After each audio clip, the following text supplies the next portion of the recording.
Matthew 22. Jesus spoke to them again in parables, saying, "The kingdom of heaven may be compared to a king who gave a wedding feast for his son. And he sent out his slaves to call those who had been invited to the wedding feast, and they were unwilling to come. Again he sent out other slaves, saying, 'Tell those who have been invited, Behold, I have prepared my dinner. My oxen and my fattened livestock are all butchered, and everything is ready. Come to the wedding feast.' But they paid no attention and went their way, one to his own farm, another to his business. And the rest seized his slaves and mistreated them and killed them. But the king was enraged, and he sent his armies and destroyed those murderers and set their city on fire. Then he said to his slaves, 'The wedding is ready, but those who were invited were not worthy. Go therefore to the main highways, and as many as you find there, invite to the wedding feast.' Those slaves went out into the streets and gathered together all they found, both evil and good, and the wedding hall was filled with dinner guests. But when the king came in to look over the dinner guests, he saw a man there who was not dressed in wedding clothes. And he said to him, 'Friend, how did you come in here without wedding clothes?' And the man was speechless. Then the king said to the servants, 'Bind him hand and foot, and throw him into the outer darkness. In that place there will be weeping and gnashing of teeth.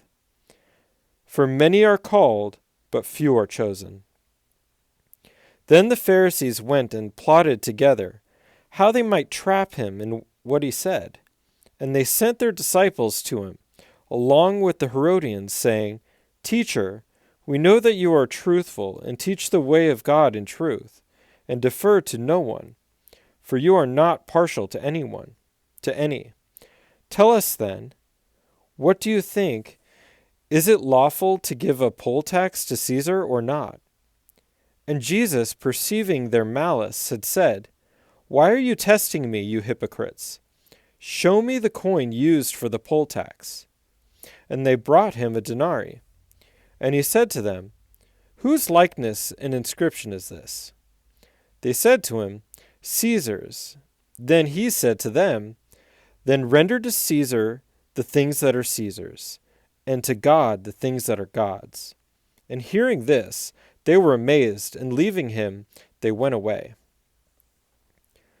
On that day some Sadducees, who say there is no resurrection, came to Jesus and questioned him, asking, 'Teacher, Moses said, if a man dies having no children, his brother, as next of kin, shall marry his wife and raise up children for his brother.